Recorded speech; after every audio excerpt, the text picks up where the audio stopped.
Hi guys! It is the first topic video of this year, and today we are going to be talking about building a more positive or accepting outlook on rejection as a writer and maybe make it that little bit more bearable. Let's go!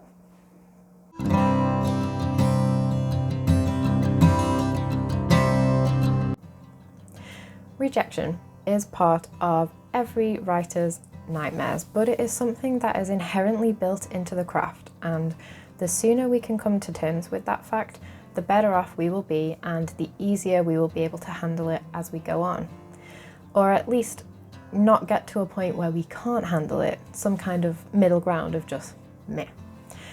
Rejection is terrifying for a lot of writers because it comes in so many forms, whether it's freezing up at the idea of showing your work to other people in case they don't like it, or on the other end of the spectrum, absolutely crapping it at the idea of submitting to agents or magazines and competitions with short stories and being worried that you won't win or have your story featured or accepted.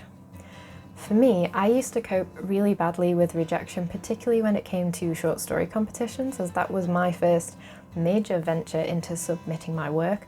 But while I was querying my first book, I struggled a lot with that as well. This was because I was making the same mistake that a lot of writers make, and that is thinking that rejection is solely a reflection of the quality of your story. Turns out that's totally not the case. So I guess we're dealing with two types of rejection. Rejection by readers and rejection by industry. I had some important realizations about these areas that have helped me relax a little about rejection and see it in a bit of a different light. And it's probably not news to a lot of people, but at the time, to me, it was a huge relief and a positive attitude adjustment. So what did I learn? In regards to the fear of others reading what you write and not liking it, it involved taking on board a bit of a harsh truth, and that is this. Not everyone is going to like what you write. Some people will hate it, some will find it boring and have a million problems with it, and you'll probably think, how can't they like it? They have to like it. I've just spent 5 years writing it. All the blood, sweat, ink and tears that have gone into it, they have to like it. However, it's gonna happen, and it's something that we have to be okay with, guys.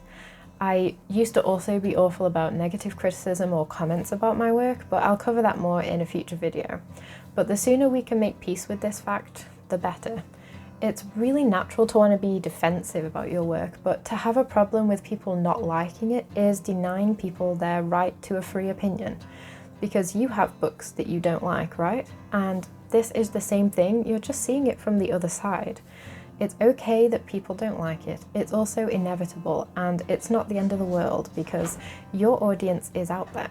The people who will love your work the way that you do and understand it and who are going to want to recommend it to others. Those readers are the ones that should be your focus.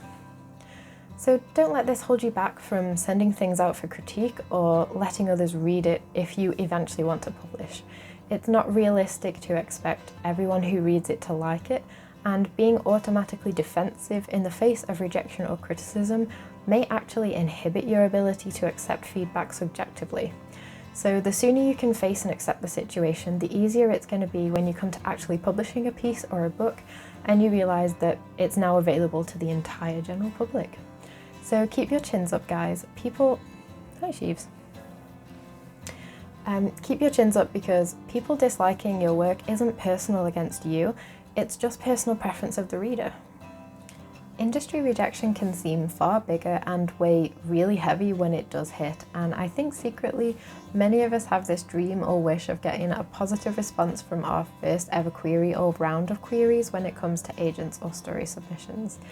And that would be great if it happened, but we tell ourselves we know it's not going to get accepted first time because that hardly ever happens. But we still hope for it under everything our practical mind tells us. I was practically having palpitations when I sent off my first query and first short story submission to a magazine.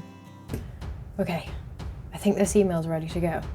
I've got 5 attachments, I've got the synopsis, I've got the cover letter, I've got 3,000 words in the first 3 chapters. I've read through the attachments about 600 times. I really need to read through it again. I need to proofread the entire thing again. Oh my god, I can't believe I'm going to send this. Why am I crazy enough to think that it's good to send this out on submission? This agent's never going to accept me. Oh no. But the more you do it, the easier that becomes. Okay, so I've got the attachments. They asked for a cover letter, a synopsis, and the first 5 chapters. Yep, it looks like everything is there. I'll just give that a final read through and send. But if you are querying or planning to query or gonna submit something and are really scared about it, here are a few things to remember about rejection by agents and magazines. Rejection is not necessarily a reflection of quality. Just because your piece got rejected doesn't mean that the agent or magazine thought it was bad. I know that's the natural reaction. Well, it must be rubbish if they didn't want it. But no, the sooner you can break that snap reaction, the better. Agents may reject your book for a number of reasons, any of which could be the following or more. The book may not be to their personal tastes, and we can't and should not expect agents to represent stories that they aren't personally excited about, whether it's of a high quality or not.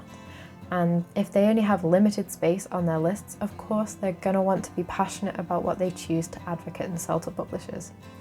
They may have a similar story on their list already and want to represent something different this time. The market may not currently be focusing on the type of story that you've written, and agents are of course market and trend oriented to a degree. They may only have one spot left on their list and will be saving it for something akin to their dream project to represent. It could be that you didn't correctly follow their guidelines or didn't include some of the things that they asked for in requirements, or maybe none of their publishing contacts are currently searching for your kind of book. There are many more reasons that are not necessarily to do with quality, which I'm sure other YouTubers have covered, but those are just some that I can think of off the top of my head. Of course, there will be situations where agents don't think your story is quite up to scratch from what they've read in your synopsis or the excerpt that you sent, but it's not always going to be the case, and it's important to keep that in mind as you continue to send things out for submission and consideration. Very similar things can be said for magazine submissions. You are being directly compared to a stack of other stories written in the same genre and for the same theme in some cases, and magazines will get hundreds if not thousands of submissions per month during reading periods, and they only have so many slots available in their upcoming issues. They cannot accept every high quality story that they receive, so there are many other factors to take into account as well. What appeared in their last 3 issues and what's planned to appear in upcoming ones, even after the one you're submitting for. Which stories best fit their issue's theme and their overall style as a magazine in general, and making sure they don't take stories that are too similar or that stray too far from the editor's preferences or the demographic of their audience. And the list goes on here as well. And the final point to all of these is this: rejection is not personal. It can be so frustrating to receive rejections, especially form rejections from agents or magazines. And form rejections are templated, generic, short email replies that are not personalised and do not give any feedback. And I see people complaining about getting these types of rejections all the time and saying that agents should give more detailed responses to say why they didn't take their work. But I'm going to add a little perspective here. I totally understand why people get annoyed at form rejections. You know, they feel sad that their book wasn't taken or the story wasn't accepted, and the only thing they got back was a template email that a bunch of other people also received. They have no answers, and that sometimes adds to our defense and sadness about it and can create annoyance. However, agents just do not have the time to reply to every query in detail, and it shouldn't be expected of them. This is because while I was querying the first time, one of the auto responses that confirmed my manuscript had been received told me to consider the submission unsuccessful if I heard nothing within 6 months, because they receive 50 to 60 new manuscripts every single day. And this was for a small independent single person agency. Okay, time to get back to agenty things. I think it's time to open submissions and...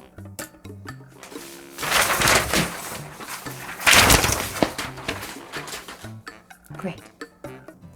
That is a crazy amount of submissions, and even at that minimum of 50 a day, 5 days a week, that's 250 new books for consideration per week.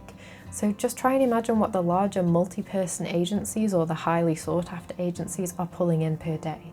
So while it is frustrating, please try not to get mad at agents for form rejections, because it doesn't help you to bring those negative emotions into the query process because it is already difficult enough as it is. No one can possibly expect 250 personalised responses per week, and this is why rejection can't be taken personally either. Agents are absolutely drowning in requests and they need form rejections for their own sanity, but I'll cover agents more in a future video as well. If you received a personalised rejection, however, that's actually really good, even though it is still ultimately a rejection. If an agent or magazine takes the time to even compliment your work, you're doing great because it means you caught their attention. So, like with readers, just feel how you need to about it, but don't let it take root and start affecting your confidence. Just calmly tell yourself that it wasn't for them and move on to the next place or person to submit to. Now, of course, at times the reason that your work has not been accepted could be to do with quality, and really it's going to be up to you to make sure that whatever you send out is at the utmost quality beforehand, the best you can possibly make it, and it should be considered complete and finished. Because the difficult thing about submission is that it's rare that magazines or agents will accept a second submission of the same story unless it's been significantly revised and changed since the first instance. If you query for a while and only get form rejections, a while being like a year or the best part of a year, and you've not sent to a small amount of agents or magazines, it may be time to consider revisiting the story and just make sure 100% that you don't believe you can make it any better than it is. So to recap, the most important things to try and remember about getting rejected is it's just part of writing. It isn't personal, so don't hold on to it and don't make it personal. It is perfectly fine to be bothered about it, but it's not that productive to let it linger. So feel what you need to and get back to it. Remember that rejection does not mean that you're a bad writer, and it does not mean that the story or book was bad. There are 100 reasons why it may not be accepted, and it may not be related to quality. Querying and submitting can be a very long process, so trying to approach rejections in a calm, systematic, non-defensive way if you can will help protect you and your endurance for the long road ahead. Not everyone will like what you write, and that has to be okay. Try to minimize frustration towards agents and magazines for form responses. You don't need negative emotions pouring into your attempt to get your story out there. And perhaps the most important one is you are brave for querying and submitting to places. It is an amazing step forward as a writer, and even though it scares you, it's really worth taking that leap, even if it's just showing your work to someone you know or a stranger for the first time, all the way up to querying agents. So keep up the awesome work and embrace rejection as just a part of the craft.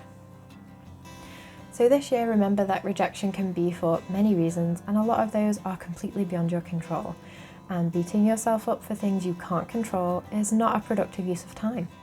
So keeping all these things in mind will hopefully help you take that step towards getting your work out there, and also help you keep your chin up during the long, arduous process of querying and submission. Tell me about your querying and submission experiences below, and one positive or valuable thing that you've learned from them so far. And that's pretty much it for today's video. The next topic is coming on the 26th of January, and it's going to be talking about another fear of some writers: editing, and why it's your friend and not your foe. Please subscribe and click the notification bell if you don't want to miss it. Keep up the great work and keep on scribbling, and I'll see you all soon. Bye guys!